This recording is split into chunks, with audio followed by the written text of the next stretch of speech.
চট করে ঢুকলে কট করে ধরে আপনাদেরকে জনগণের আদালতে আইনের কাঠামোর মধ্যে আপনাদের বিচার নিশ্চিত করার আগ পর্যন্ত আমাদের আন্দোলন থামবে না। আমাকে সেদিন এক রিক্সাওয়ালা বলতেছিল, স্যার আপনাকে একটু চিনি চিনি লাগে। আমি বললাম, হ্যাঁ আপনি একটু চিনি চিনি লাগে, আর আপনাকে আমি পুরাটাই চিনি, কারণ আপনি আমার দেশের নাগরিক, আপনাকে আমি ভালোবাসি। বলছে, স্যার বলেন কি? বলছে, হ্যাঁ চিনবো না, আপনি আমার দেশের নাগরিক। বলছে, স্যার তাহলে একটা কথা বলি। বলছে, ওই মহিলা নাকি শর্ট করে ঢুকবে। তো বললাম, তাহলে আপনি কি চিন্তা করছেন? বলছে, আমরা রিক্সাওয়ালার এক জায়গায় রাতে ঘুমাই, তো আমরা সিদ্ধান্ত নিয়েছি ও শর্ট করে ঢুকলে ওরা পট করে ধরবো।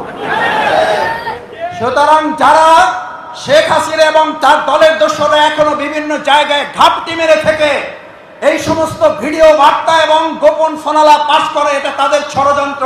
এই ষড়যন্ত্র যারা করছেন, চট করে ঢুকলে কট করে ধরে আপনাদেরকে এই জনগণের আদালতে আইনের কাঠামোর মধ্যে আপনাদের বিচার নিশ্চিত করার আগ পর্যন্ত আমাদের আন্দোলন থামবে না।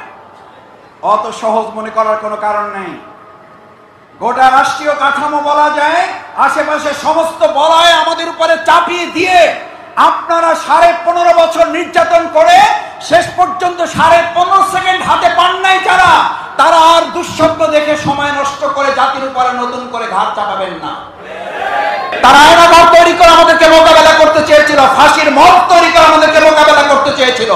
আর আমরা বাংলাদেশের মানুষকে সাথে করে চ্যালেঞ্জ করেছিলাম, ফাঁসি দিয়ে নিষিদ্ধ করে 144 ধারা জারি করে জামাত ইসলামী নেতাকর্মীদের মুখে গুলি চালিয়ে মামলার পর মামলা, হামলার পর হামলা, রিমান্ডের পর রিমান্ড, নির্যাতন নিপীড়ন পঙ্গুত্বকরণ করে বাংলাদেশ জামাত ইসলামীকে 1 সেকেন্ডের জন্য স্তব্ধ করা যায়নি, যাচ্ছে না, ভবিষ্যতে কেউ করতে সাহস করবে। কেন এটা করেছেন? কেন আয়নাঘর তৈরি করেছেন? ব্যারিস্টার আরমানের কি অপরাধ ছিল? ব্রিগেডিয়ার আমান আজমের কি অপরাধ ছিল?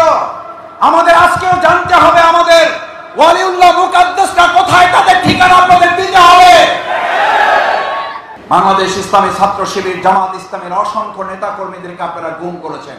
আমাদের এই প্রিয় মাতৃভূমি বাংলাদেশকে নিয়ে এখনো কতিপয় ষড়যন্ত্রকারী, কতিপয় দুষ্কৃতিকারী এখনো বিভিন্ন জায়গায় চাঁদাবাজির নামে বিভিন্ন জায়গায় আমাদের ভাইদেরকে কোথাও কোথাও তাদেরকে চোর সন্দেহে পিটিয়ে হত্যা করা হচ্ছে। আমরা তীব্র নিন্দা এবং প্রতিবাদ জানাই।